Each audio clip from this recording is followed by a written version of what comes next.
All righty, everyone. Welcome to the Lead Generation World podcast. We are streaming live on LinkedIn and YouTube, as well as the Troutman Amin YouTube page as well. So what does that mean for you? One, thanks for joining us. It's really awesome. We love actually kind of doing this live. One, because you guys get to participate. And whether you're watching it on any three of those channels, the Troutman Amin YouTube channel, the Lead Generation World YouTube channel, or right here on LinkedIn, you can comment and we'll see those comments. And frankly, I want to encourage you to comment, ask questions.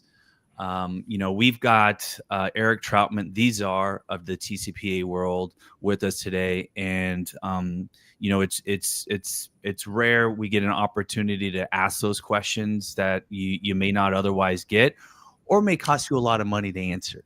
And so we've got them. We've got Eric here to answer them out of his own goodwill for this industry. And that goes for a lot of other things he does for this space. So take advantage of it is my point. And ask questions, say hello. I see some of you joining in now. We're gonna give it another minute here, so I'm gonna ramble just for a second while people continue to join, because we're gonna talk about really a lot of great stuff. With the elections happening, and what does that mean for the TCPA? What does that mean for the industry? There's a lot to pontificate on, and also a lot to talk about facts and what that really means. And so we're going to be doing that in just a few minutes. While I do have a minute, I do want to remind you that Lead Generation World is coming up in a couple months. This is going to be a hot topic, of course, and we're going to be talking about it there and talking about all sorts of things with regards to the lead gen world. And I do have, for those of you joining, I do have a discount code for you here. It's scrolling across the bottom, $200 off. We know it gets expensive, so there's a code there that you can utilize to get some money off as well. So enough of the promotional nonsense. I do want to again introduce Eric Troutman from Troutman Amin LLP. These are of the TCPA world. And if you don't know, here's his website here, tcpaworld.com. I'm sure you all know. I mean, if you don't know, I'm not entirely sure what rock you're living under, especially if you're following Lead Generation World and you're on this podcast. So he always has the best information, the most timely information. And if you're not subscribed to that, that website and that newsletter, I don't know what you're doing. So Eric, welcome to Lead Generation World. I think I dragged out a good 3 or 4 minutes to let people join. I feel like we need to dig right in. How are you? I'm doing great, man. It's really good to be here, and I'm excited. And this is the biggest webinar of the year for me. I think it's the biggest webinar for everyone listening. I think it's impactful, obviously, the election, and I think the ramifications that we're going to talk through today are profound, and not just for Lead Generation World, but for the whole world. And if I may, I know you always ask some really good questions. I kind of just would like to start, just kind of talk through a couple things philosophically at a high level, if I can. Yeah. Well, I mean, what are your thoughts on what happened? I mean, go ahead. Well, I'm not gonna answer that question. Okay. Because look, I can't be political, right? I mean, this isn't a political conversation necessarily on opinions. Yeah. I mean, I send around an email that has Trump in the subject line, and I lose 20 followers. And by the way, I don't lose followers. I'm the czar, for God's sake. People don't tune out, and they shouldn't, because why would you? But people are very, very caught up with this. And I want to start by saying, remember the 5th of November. 1605, 419 years before the election that just took place last week. Guy Fawkes tries to literally blow up the government. And now, 419 years later, we put a man in power who might do just that. It is a fascinating turn of events. And I want to start by telling all of you, in case you don't know, my own political leanings, which is that I am not a Democrat. I have never voted for a Democrat in my life, and I certainly would not have voted for Kamala Harris. I'll be honest with you. She failed the bar. I mean, you can't work at my law firm if you didn't pass the bar the first time. So to me, that was disqualifying. But I'm also on record saying I am not a Republican. I would never have voted for Donald Trump. In my opinion, the guy tried to overthrow the government. The end, right? For me, that's also pretty disqualifying. So as I look at the choices that this country had, I see a fundamental problem. And in my view, and so I want to talk about something that it's really kind of at the heart of what's wrong with our country right now. And if I can, I want to remind everybody, I don't consider myself Democrat or Republican. I'm an American. I'm an American. I believe in this country. And if I had to choose what country I would be a citizen of, it would be America. And not because we've got bombs and guns, and not because we make great television shows, or even because we make great smartphones, but because this is the first country in the history of the world that was founded on philosophy. And a guy named Thomas Jefferson, who's deeply, deeply devout in studying natural law and the social contract and how to provide freedom to people against a government, spent his entire life preparing to write a document known as the Declaration of Independence, and then later part of the Constitution. And that Constitution was crafted for the first time, literally, folks, for the first time in history, was crafted to assure freedom to people. That had literally never happened before. I hope that you all know that. We take it for granted now, but it had never occurred before our Constitution. And so when I look at our Constitution, I look at the particular genius and the time spent to do one thing above all others: separate powers. Separate powers. Because the fundamental belief at that time was that absolute power corrupts absolutely. And if that is true, then we're about to see absolute corruption, because Donald J. Trump now has absolute power over this country. And I don't care if you're a Republican or a Democrat or something else. If that doesn't at least bother you a little bit, then you need to go back and read your Constitution, okay? Because it should. The Constitution was never designed, ever, to have all three branches of government operating for one man. It was never designed that way. It was the opposite. The problem, though, right out of the gate, was that these things, these conspiracies of people called political parties, started immediately going to work to try to hack our Constitution and take over our country. And it didn't work for over 200 years. But just last week, on November 5th, for the first time ever, it worked, in the sense that all three branches of this government, including the courts, are now very, very right-leaning. Even though this was a very narrow election, right? Very narrow election, this ultimately is going to result in what I believe is a revolution, which means that everything we think we know about how the law works might change now. Everything. I was on stage in front of 900 advertising lawyers 2 days ago. And I got on stage and I told them, look, guys, you attorneys are going to be more necessary than ever before. Your advice is going to be more important than ever before. You have to really, really pay attention to everything now, because your clients are going to need your advice. And it's through that lens, through that spirit, with that kind of understanding, that I come here today to talk with all of you, to tell you that we're going to do our best today to predict what's going to happen. But right now, we are in a historic time. And I know it might not feel like it. It might not feel like we're part of a revolution right now, right? There's no guns, there's no tanks rolling down the street. But believe me, trust me, when you see Matt Gaetz being nominated to be the Attorney General of the United States of America, folks, this is a revolution, and it's over, okay? One side has won, and that side has that complete control now. And when that happens, the next step is something called the purge, for those of you that have studied history. I'm not going to talk any more about that, but I want you to think about that as we move through this. But the bottom line is, I'm going to do my best to kind of answer questions. I'm going to do this from a traditionalist standpoint, meaning that we assume that everything stays more or less the way that it was before. We still have, courts that operate more or less the way they did before. We have rules that apply more or less the way that they did before. All of this could change. Please keep in mind, anything is on the table. When I wrote that on my blog, I was not kidding. Anything is on the table right now, because all of the power has now been consolidated into one group of people. So anything could happen. And we can't make assumptions that we know where these people are going to land on any particular issue. All right. So just please keep all of that in mind as we start kind of working through this. Now, with all of that said, I would love to talk TCPA and talk through. So I think that's a great framework, first of all, of where we're at today.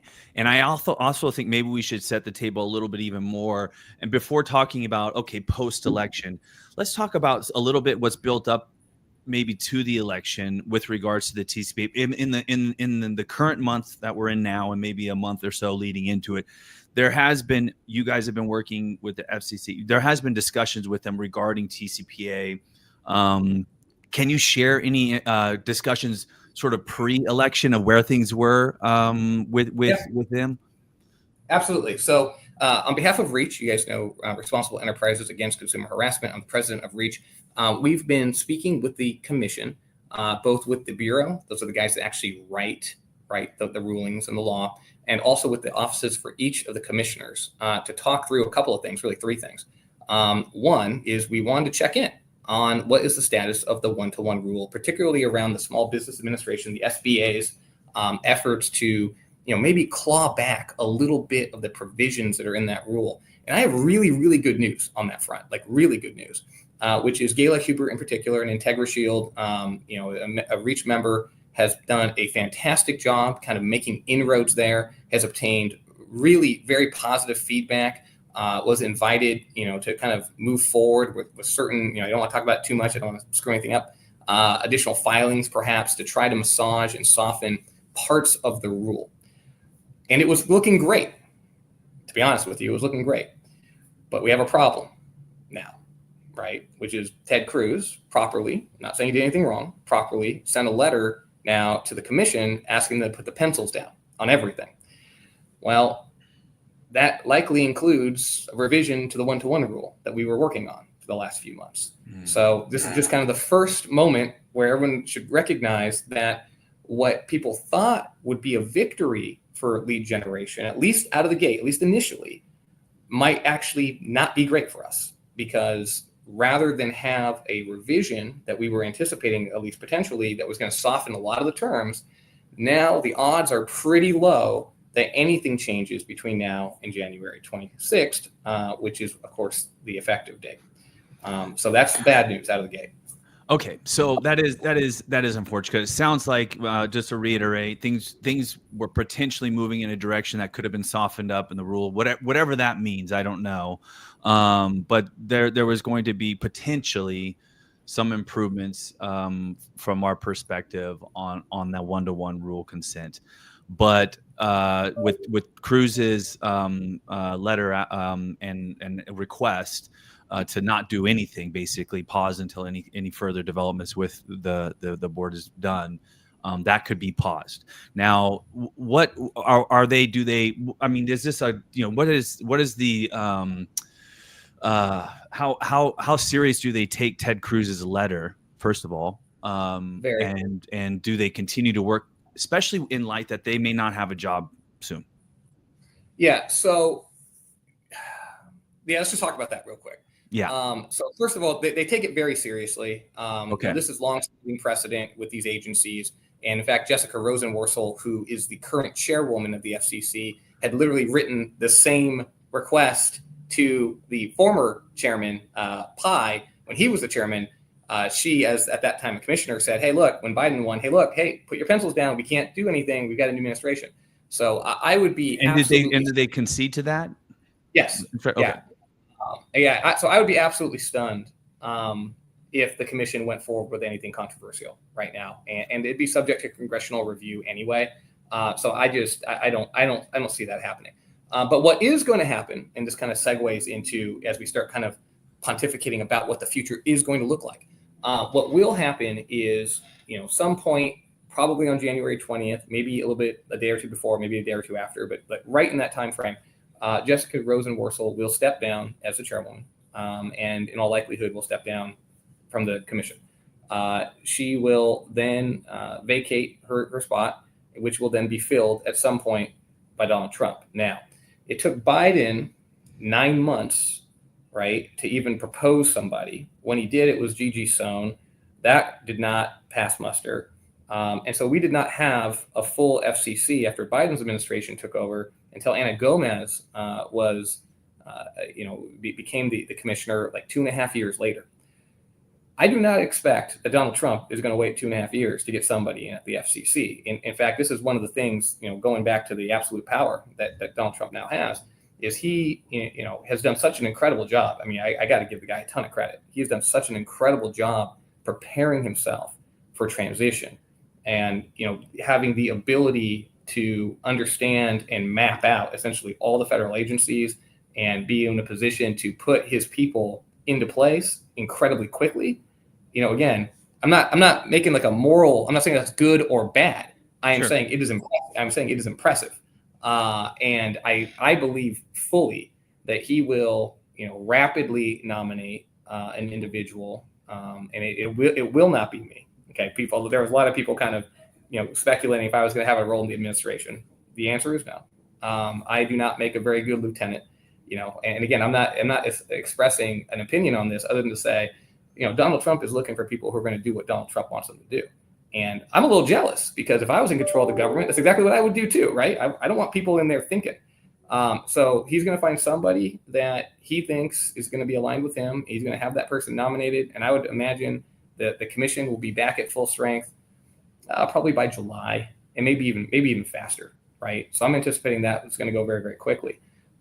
So you will have now a Republican-led FCC that will be, 3-2.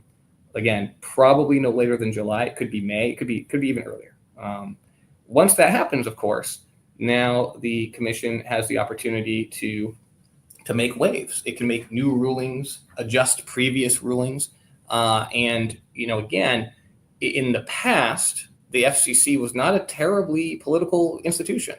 Before Obama, the FCC was very independent. I mean, it was a very independent institution. It operated very independently.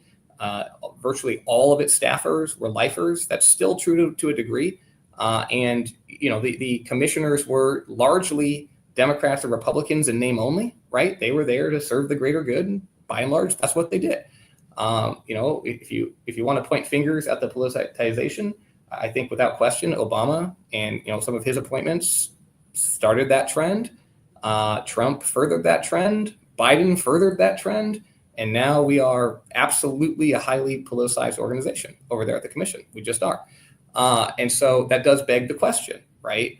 If the one-to-one rule goes into effect in January, and it will, and there's nothing that I see, barring, again, recognizing that nothing's impossible, right? From a traditionalist standpoint, there is nothing that would prevent that rule from going into effect January 27th and, the lawsuits to begin shortly thereafter.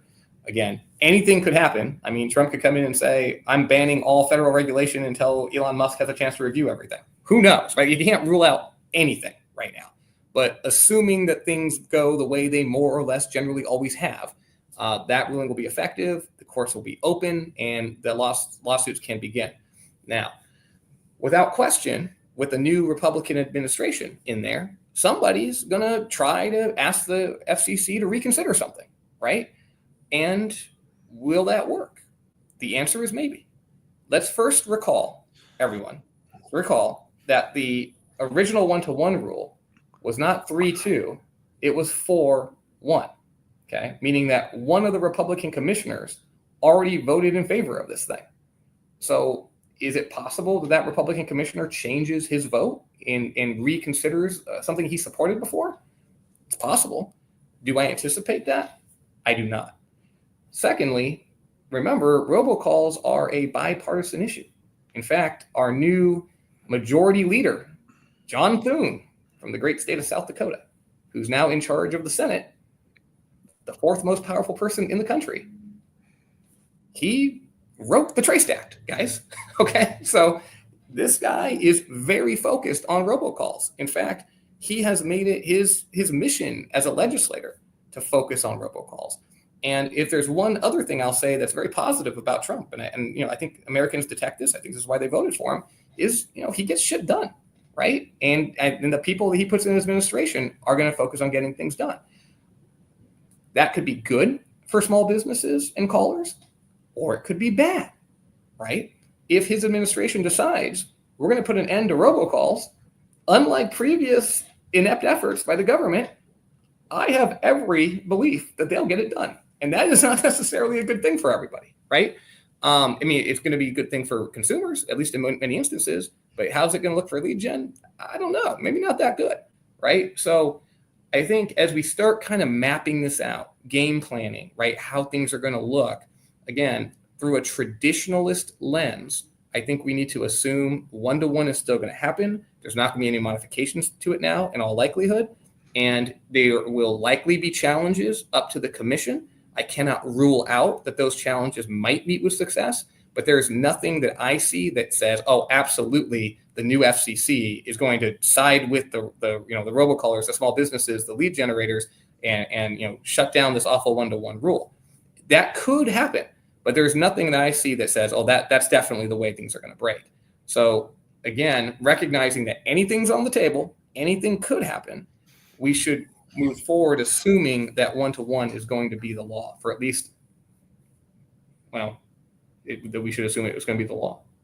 Okay, well, that was going to be my question. Is like, okay, because I really like to get some idea of timelines, right? So, like, you threw out some different things there when and comments around how quick these appointments may be made, and your assumption is that you think they'll be done quickly, or certainly quicker than the past administration.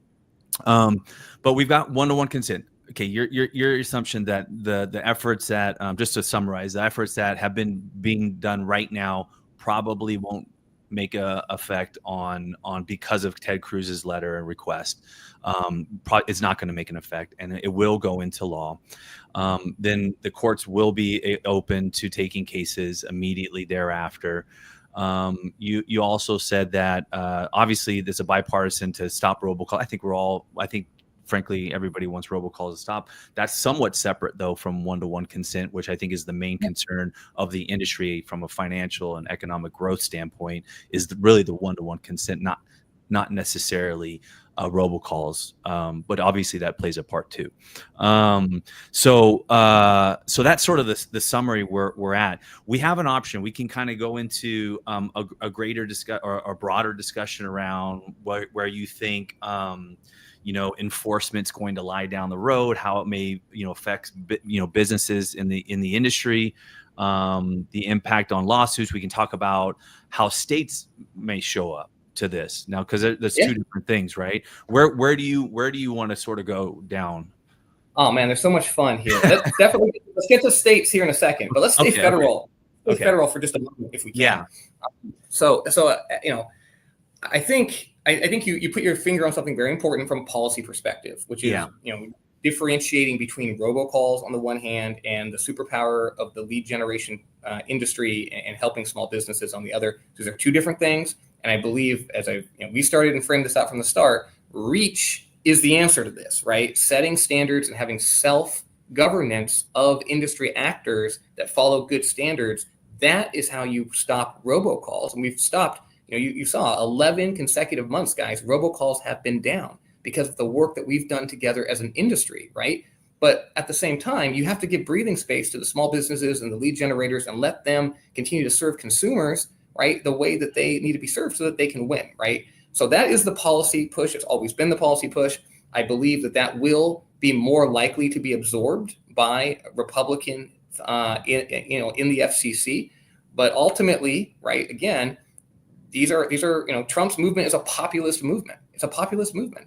And if they can't sell to America, the broader America, that this is a good policy decision that will result in essentially more robocalls, I don't know how much help we're going to get, right? That's at the commission level. But you're right. I mean, you've got the right talking points, and we're going to keep hammering. But I want to focus now real quick, still at the federal level, on Congress, because as I mentioned, right, Senator Thune is now in charge of the Senate. Now, technically, Vance is the president of the Senate, but he's the majority leader in the Senate. Incredibly powerful guy, pretty decent fellow too, from everything I've heard, and very thoughtful. And again, I don't think it's inconceivable that we see additional legislation around the TCPA.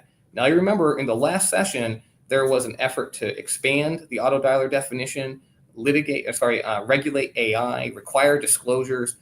build in a bunch of new provisions into both the TSR and the TCPA. These efforts died, as we predicted that they would.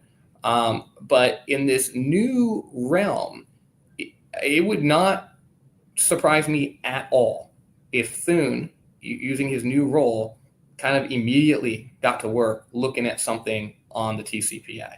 Now, the good news is that there will likely be something, because it's a Republican-led House now, something pro-business in there. That's the good news. I think it'd be more of a compromise bill than we were looking at before, certainly. The bad news is that I think it will still likely do something to expand the TCPA as well, to better protect consumers from robocalls, right? That's going to be the talking point. So we're going to have to wait and see, but I would not be shocked at all if we start seeing legislative efforts this year. And I will note, and I put this on one of my blogs, Speaker Mike Johnson of the House said, we're going to have the most aggressive 100-day agenda that Congress has ever seen. And I mean, I don't doubt that at all, guys. I do not doubt that at all. So again, everything's on the table. And I think, some additional legislation around the TCPA is going to happen. But now moving over to the states, or go ahead. Yeah, let me before you get in the states, I am kind of curious to sort of get a unofficial poll, like from our commenters, like how do they feel about the difference between those two things? How do they feel about potential new legislation for expanding what an auto dialer and getting into text messages? Is that a good thing or a bad thing? It's just a real basic question for their business. So when you can put it in the comments, just say good thing, bad thing regarding the expansion of potential legislation around robocalls and text messaging. Just kind of curious. So let's dive into states now. Obviously, if the federal government sort of takes off the gas pedal a little bit, puts on the brakes, that doesn't mean we're all in the clear. We know that every state has their own regulations, and it's highly complicated for a company to understand what those all are. And certainly there's, states like we live in California that are very progressive with some of these different things, and there's some that are conservative. So where does this sort of lie? Because now some of these states, as my guests are going to feel like they are empowered to have to step up and implement these rules that may not be being done by the federal government. What's your take? Yeah, so I gave you kind of the background in my view and philosophy on the kind of the unification of power right now in the personage of Donald Trump. The question is ultimately, like, what's the philosophy that's going to guide the use of that power moving forward? I think one of the major bends is states' rights. Right. I think the federal government is now in a position for the first time, since the 1890s, where it might start shrinking. And again, I express no opinion on if that's a good thing or a bad thing. But the reality is that the states now are going to have more power. I don't think there's any question about that. And I think the states, Gavin Newsom's already out there taking shots, right? They understand now that more so than ever before, our states are going to start to operate the way they used to, frankly, which is as little mini countries. And again, I express no opinion as to whether or not that's a good thing or a bad thing. But that is going to start happening more and more. And one of the backlashes of that movement, as we start thinking not in the next year or 2 years, but maybe in the next 4, 8, 10 years, as this trend continues, is companies are actually going to start doing business more and more only in one state because of the complications, or in one region because of the complications trying to operate in different states. But the bottom line is, I fully and completely expect states, particularly blue states, but not always. Remember, Indiana has been incredibly aggressive with their anti-robocall measures. So is North Carolina, although they did have a Democratic AG, who's now, by the way, the governor. They have also been very aggressive, although they're traditionally more of a conservative red state. So it doesn't necessarily track that anti-robocall measures are going to be found in blue states, but obviously the blue states are out there. And, there's no question in my mind that as the federal government pulls back, these states are absolutely going to step in. There's just no question in my mind. So greater focus than ever before for all lead generators, data brokers, right? Callers, carriers, platforms, everybody in this ecosystem needs to understand that additional state regulations are going to come out. And I'm going to tell you, just as I told you, I think Trump is preparing to really get in there and just really hammer away, I think that energy and that speed and that determination, again, fortunately or unfortunately, is going to end up being mirrored, right, by the blue states who want to do something right back at them, right? And so we're going to get to this weird kind of arms race, I think, between the federal government kind of making its huge shift and the states now who are going to start making their probably big, equal but opposite shift. And it's going to be really fascinating to see how this plays out. Yeah. I'm really curious. We didn't touch this, so I'm going to circle back just a little bit. Yeah. I'm going to take a step back, and I apologize for going back and forth, but I didn't get a chance to ask you about sort of this period where there is some sort of uncertainty. You did mention once January comes around that once that gets enacted, the courts will be open. They can do things. But as of like right now, is there sort of a limbo of litigation or businesses and uncertainty around enforcement? Because things are sort of paused. Where does it stand as of like for the next 3 months? Right now we are facing, as you guys hopefully like we're at the pinnacle of class litigation madness right now. Yeah. The number of TCPA class actions filed this year is like 40% over last year, and that was 30% over the year before. And people are putting up charts saying, "Oh, but the overall number of filings is down." No. The overall filings are down, but the overall class action filings are way up. And the class actions are the things that take your business away, right? An individual suit, that's $15K. Who cares, right? We're talking about the suits that are worth billions of dollars that you don't have, right? Those are the ones to be worried about, and those are up this year more than ever before. And that's right now. And the courts, guys, I got to tell you, I'm seeing worse rulings from the courts in TCPA cases right now than I think I've seen in my career. And what do you mean by that? Worse? What do you mean by that? Well, I mean worse in a couple of different ways. Kind of a double entendre. Worse meaning bad outcomes for TCPA defendants, but also worse meaning like poorly reasoned, very fast, kind of shoddy work. They're just kind of putting stuff together, slapping it out and getting it out. It's like the TCPA cases, the judges don't want to deal with them. And don't get me wrong, these are federal judges. I mean, they're breaking up the Mexican mafia. They're, deciding tariff issues for the whole company. They're doing big things. So when they get a TCPA case on their desk, they're like, come on, another robocall suit, right? Settle it, right? We're gonna keep it alive. We're going to order a bunch of discovery, make it painful for the defendant, and settle the case, right? And so the mindset right now of the federal judges, unsurprisingly, is that robocalls are bad. Robocall lawsuits waste their time and annoy them, and they're going to pressure the defendants more or less to settle the case as quickly as they possibly can by just giving them awful, gruesome rulings.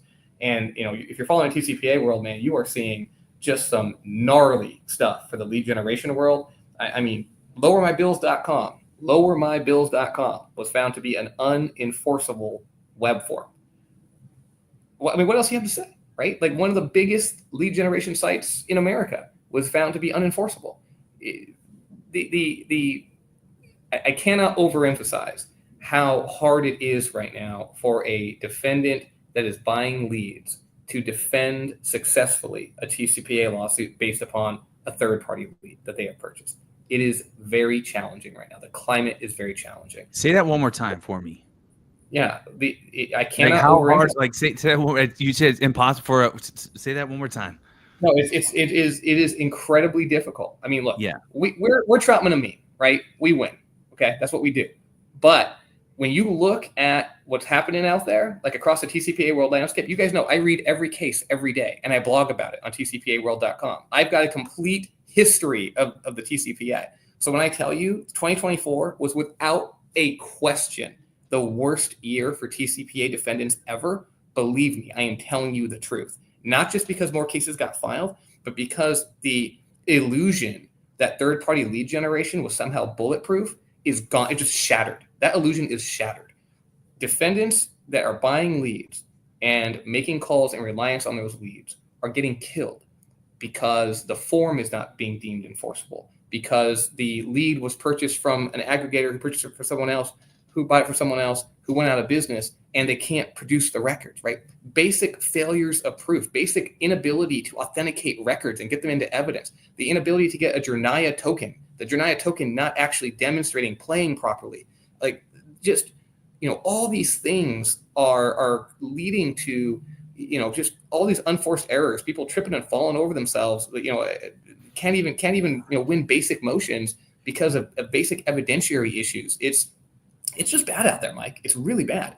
And again, to me, we saw Quote Wizard get crushed, right? But to me, the lower my bills.com ruling, it's just the height of the old way of doing things kind of crumbling down. And anyone that's relying on that old way, you're at risk. And remember, there's a 4-year statute of limitations, right? So you're at risk for the next 4 years, even when the rule changes. Okay, so and just for clarification purposes, when you say not enforceable with regards to a form, what do you mean? I mean, the court looked at the form. Okay, so let's back all the way. Remember, in order to have, make a legal phone call using regulated technology under the TCPA, you have to have express written consent. Express written consent is defined in the CFR, 47 CFR 64-1200 F9. It has 9 components. All of those 9 components need to be clearly and conspicuously presented to the consumer. In the lowermybills.com case, the court found that the disclosure was not clear and conspicuous. In fact, the court found it wasn't even reasonably conspicuous, not even reasonably conspicuous, because it was in small font, it was charcoal gray against a white background, but most importantly, below the button. Guys, if your leads have a below the button disclosure, you're in harm's way. Now, I'm not going to tell you it's 100% chance that you're going to lose, because there are some courts that will enforce that. But you are in coin flip land at best. So just recognize that. And if you think the plaintiff's bar is afraid to bring a coin flip lawsuit, you're crazy. They'll bring those things all day long, right? And they'll bring 10. And if they win 5, they're driving away in a new Maserati with a new yacht. So they're happy with that. Got it. Okay, so to go back to my initial question, though, none of this pausing of anything stops or slows down these enforcements right now. No. Yeah. So when you say enforcement, I usually think of enforcement from a regulatory standpoint. Yeah. But when we're talking about lawsuits, we're talking about litigation, private litigation. people just bringing lawsuits. Nothing is going to slow down people bringing lawsuits. That is going to continue to be present. Right. Now, on the enforcement side, you might see a slowdown, but truthfully, there's not really all that much enforcement. There's some at the federal level, but there's not that much at the federal level anyway. It's the civil. So it's the civil liability that you're looking at, and none of that slows down. None of that stops. And again, one of the bad, short-term outcomes of Trump winning is, guess what? Biden right now today is just minting federal judges as fast as he can, right? And again, this happens. Every lame duck administration has done the same thing. Had Biden won, he wouldn't be doing, or Harris won, they wouldn't be doing that. But because Trump's there, they're just like, go, stack the courts, right? So guess what? All these new lawsuits that are going to be filed, a whole bunch of them, maybe half of them, going back to the coin flip, are going to be in front of brand new appointed Biden justices. And, he's doing what, again, I'm not trying to throw, mud on him particularly, because every administration does this. He's not looking too deep at these people, right? Necessarily. He's just making sure they're on the left, they're blue, and putting them in the court. And, Trump did the same thing. Again, I'm not throwing mud. Yeah. It's just a fact, right? Yeah. These are going to be partisans. Their qualifications might be great. They might not be, but they're going to be sitting over your case. Yeah. Okay. So let's talk a little bit about, the expected influence, because what I've heard so far from you is, the conservative party, Republican Party still will go hard in the paint on robocalls, regulating text message calls, that sort of thing. But potentially there may be a loosening up of the one-to-one rules due to the effect on small businesses and businesses in general. Is that your sort of take right now? So I think that's my long-term take. Yes. Yeah. I think my short-term take is, short-term take, it's actually worse that Trump won, because we were gonna get some changes. I really believe we were gonna get some changes, and now I really believe we're not going to get any changes. And so the law is going to go into effect in January as written, and it is going to be effective during the next year to 2 years. Might there be some softening at some point in the future? Yes. I think there might be, right, through some advocacy work. I'm hoping that REACH can work with the new administration. I'm hoping that we can get them to kind of, understand the impact on small business, just as the old administration did, and maybe they can pick up right where we left off, right? I mean, all of that is possible. But again, when you're talking about the FCC, do you know where the one-to-one rule ranks in terms of their priorities? Like way down here at the bottom, like way at the bottom, guys. So in order for us to really expect anything new out of this administration, we've got to go through the months and frankly years of education process, get them focused and have them make a decision. Again, recognizing they're probably going to move faster than previous administrations, but so I do think eventually you're going to see some modifications. Those modifications, though, almost certainly are going to be prospective only, which means from January 27th, 2025 to whenever we get some relief, you're still wide open and exposed, right? That exposure is not going to go anywhere. So just because a change might happen in the future doesn't mean you don't have to comply with the law right now, right? The laws change from time to time, but you still have to comply with the law until it changes. So please keep that in mind. Don't think, oh, well, eventually I'm going to be saved, so I'll just litigate the case for 2 years and then it'll go away. No, it's not going to work that way, guys. Yeah, this is crazy. I'll be honest with you. This isn't what I was expecting to hear. And I think a lot of people would have thought like, hey, this is all really, really good. But this sort whatever you want to call it, stay or this pausing of any developments really threw a wrench in the spokes. Yeah, it's unfortunate. I mean, who knows? Maybe Cruz's office, gets wind. Maybe they're watching this webinar right now, let's say, and then maybe they write a little letter over to the commission saying, hey, for the record, we support helping small businesses, so maybe let this go forward. Who knows? Or maybe Cruz or somebody helps the new commissioner to get up to speed very quickly on this issue, and so they're ready to act more quickly and provide some modifications. All that's possible, right? Well, does that provide? Okay, so does that open up an opportunity to reach out to Cruz's office and submit some requests or some information to him?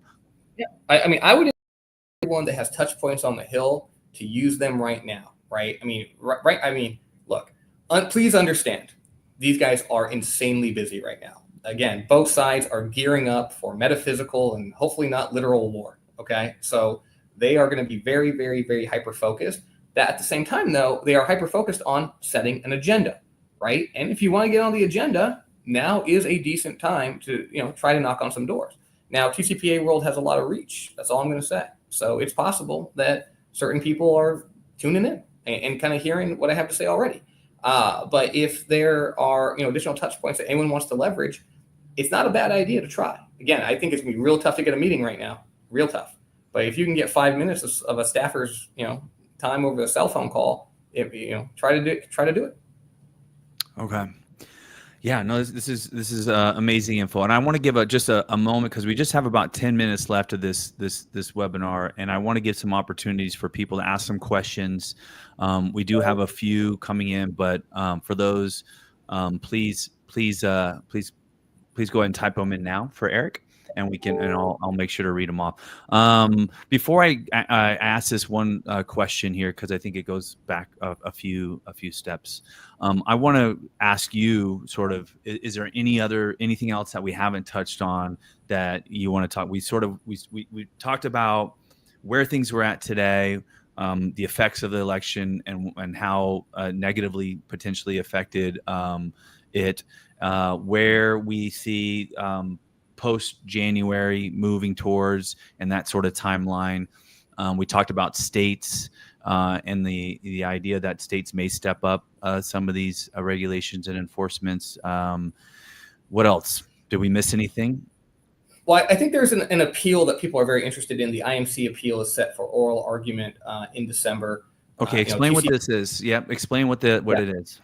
Yeah, so when the rule went into effect, or when the rule was passed, there was a 1-year time frame given before it became effective, but the time to appeal the rule began immediately. So, business got this opportunity to not have the rule effective while an appeal is taking place. Those two things were not necessarily related, but they worked hand in hand.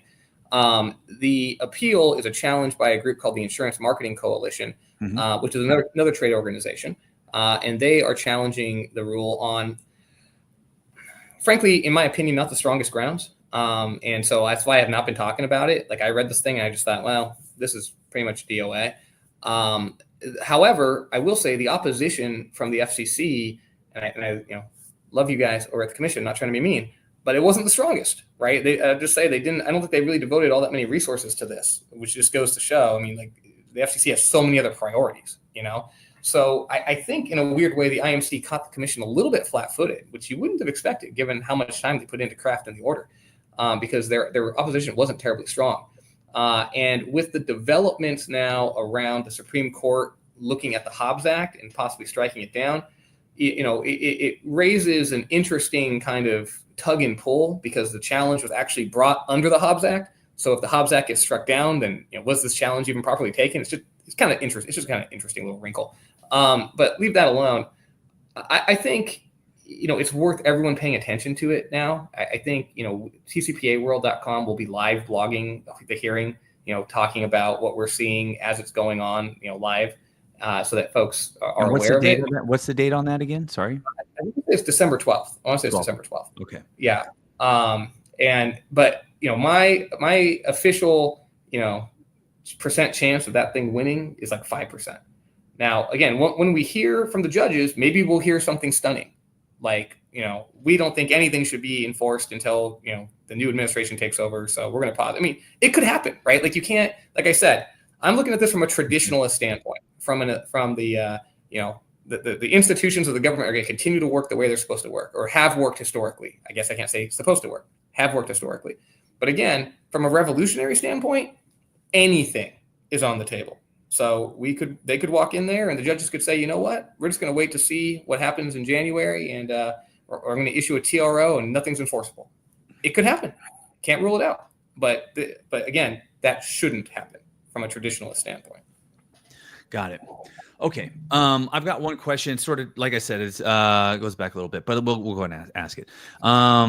If Michael says, if I have someone request an info or a quote on my website and they're giving consent to be contacted, do I have this request recorded? Do I have to have this request recorded with something like Journai or a trusted form to be compliant? So if it's on your own website, if it's a first-party lead, then the answer is no.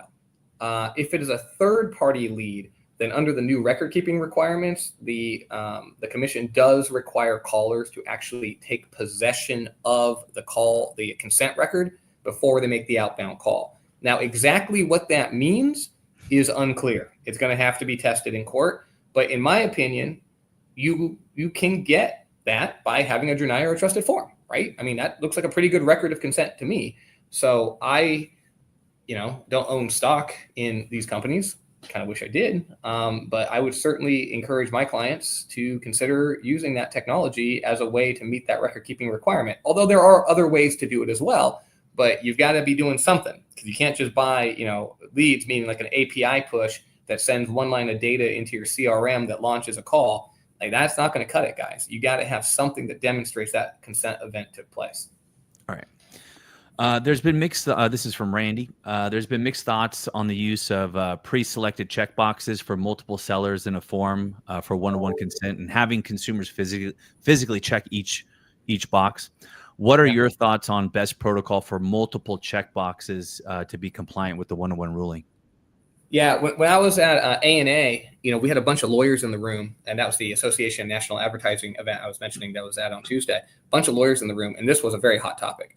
So Troutman Amin's official position, you can see it on the Troutman Amin 15, is that you can use multiple boxes with select all, and you can, if you do everything else right, you can even have them pre-selected. In other words, we don't believe that pre-selection is going to be dispositive of the issue of the enforcement of the form. If the form is otherwise perfectly good, transparent, has all the Troutman Amin 15 requirements, good. I will tell you, and I'm not afraid to tell you, other lawyers disagree with me. There are lawyers that will tell you, no, you cannot have these things be pre-selected. And there are some lawyers that will go so far as to say, the rule requires you to have one consent at a time, and therefore you cannot even have a select all button. I personally think that those lawyers are wrong. I just think they're wrong. There is a acceptable debate. Reasonable minds can differ between pre-checked and not pre-checked. And very reasonable minds will say, I want the consumer to do something additional than just click a button to demonstrate that they are accepting consent. But again, I've won cases like this before, and therefore I believe that we can win them again. But everything else has to be right. Okay. You cannot be tricky. You cannot have green check boxes that you can't tell are, actually radial boxes. You can't put it below the button. You can't have it be small. You can't trick the consumer. No dark patterns. My goodness. I'm seeing mock-ups of like below the button, small italicized, like little tiny, not even like you can't even tell it's a checkbox. It's just like a little X next to names. And I'm like, you guys are killing me, man. Like, no, that is not going to be enforceable. Like, don't do it to yourself. You're going to get killed. But if you have a nice, good, clean, transparent, or form that's elegant, nothing distracting the consumer, like here it is, and they're pre-checked, I don't think you're gonna lose because of that. I'll put it that way. But yeah, definitely get yourself legal advice on that, though. It's a big issue. Okay. Do you see the comment here? When you say take possession of the form, do you mean being the single owner of that consent? No, not necessarily. I mean, if it's a multi-buyer, multi-brand form, right, there might be 4 different companies. Yeah. All 4 of them can take possession of the consent record and not be the only owner. What I'm talking about is actually having in your server, in your business records, a copy of the screenshot, a video rendering, some data element, something that tells you what took place that day, not just the API with the information that the lead entered. That's not enough. You have to have the form itself somehow in your possession. Okay, this kind of goes on to that last question. What's your position on auto selecting if there's only one resulting company being suggested to the consumer? I'm not entirely sure I understand that. Yeah, no, I think what the essence of the question is, can the website decide for the consumer who they're going to hear from, present that name, and have the consumer accept only one name? And the answer to that question is yes. If the website generates the lead, presents, you will be here, click here to hear from State Farm, Allstate, Geico, in just one name, and they click accept, and it's clear and everything's clear, yeah, then that is going to be enforceable. That is the consumer accepting to one seller, and so that's going to be just fine. Got it. New record keeping rights say 5 years, but SOL is 4 years for TCPA? Question. Yep. I mean, the regulators can require what they want to require, right? And if they require 5 years, then they can require 5 years. And the breach of that provision, right, would be on the 4th year, right? Fourth year, day one. Let's state it differently.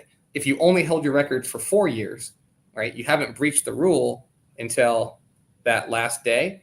So you're not going to be prevented from being sued on the failure to hold 5 years of records because of the 4-year statute of limitations. They'll have essentially 9 years to sue you. Fun, right? Jeez. Okay, last question here. Would the trusted form certificate that links out to the API's database be sufficient to be taking possession, or do you need to download the actual video to your server? Yeah. See, that's a really tough one. And that one, because I'm seeing that right now, right? Active Prospect has their cloud service where you can kind of store your credentials there on their server, and you can access them when you need them. The question then becomes one of agency, right? Well, really, the question becomes like, how do you interpret the rule, right? And the rule is very vague. You could take one of 2 positions on that. Position 1 is that it's in your possession or control in the sense that you can ask for it at any point, and therefore, hey, you took possession, right?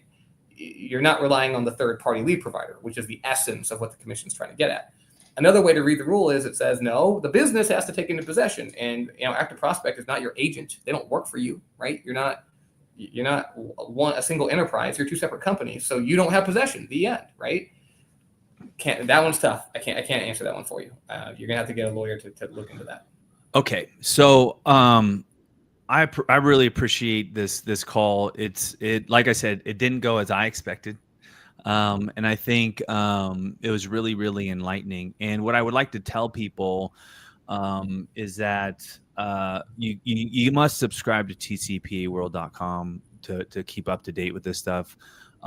It's an excellent read, and this is why I like Eric so much, because he can speak regular English and write regular, like my 5th grade English level, and I can comprehend it. And so that is very useful. So guys, take a look at tcpaworld.com, but also at Lead Generation World, we have Pooja, your partner Pooja Amin, who's one of our experts, and we've got this new feature at Lead Generation World, which is an hour with one-to-one consults with experts, and they're only 10 minutes long. You can sign up for them. If you're a registered attendee, you get 10 minutes with Pooja and to ask some questions.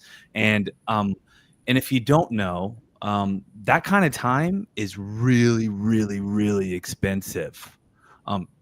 And by all means, it should be. Okay, Eric, I'm not trying to tell you you're charging too much or anything like that, but I'm just saying it's very, very valuable time, even if it's just 10 minutes. So if you're interested in meeting with Pooja or any other topical level experts, Lead Generation World is going to be a really great opportunity to do that. And you also likely see Eric and all his team there as well. God, final words, Eric. How do we end this one for our listeners? Well, okay, a couple things. First, Lead Generation World is going to be excellent, and I want to end this kind of the way I started it, which is I've done my best not to express opinions here, right? Because at this time, opinions can be very dangerous, right? Especially for lawyers.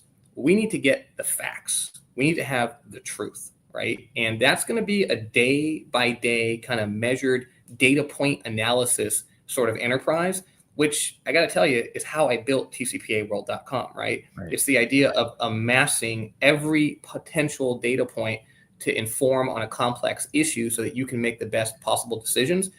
But that's not just me plugging TCPA World. Yes, you should be following TCPA World, but you should be looking for data points everywhere you can get them. And yes, even talking to other attorneys who aren't named Eric Troutman, because right now you want to get as much information as you possibly can. And I highly, highly encourage you to attend Lead Generation World and any other conference where there's going to be credible people talking with you. And most importantly, though, try to tune out the noise. Don't listen to I never watch any news. Don't listen to stuff that might fill your head with ideas that aren't true. Get the facts and then make reasoned, intelligent judgment decisions for your business based upon the facts as they come out. That's what I'll tell you. Very important. Well, we'll end it there. I appreciate everybody joining in. Eric, again, thank you for your time. It's really appreciative to not only just me, but I know the whole industry and everyone that participated. Don't forget, folks, this was a live presentation, but it will live here at the same link on YouTube, on Troutman Amin's YouTube page, on Lead Generation World's YouTube page, on LinkedIn. So you can come back here, you can share it. And then, of course, you can reach out to Eric at TCPA World and on his LinkedIn page and all sorts of different ways. So thanks again, Eric. I really, really appreciate it. Everyone else, thanks for joining. We will see you next time. All right. Thanks, man. See you later.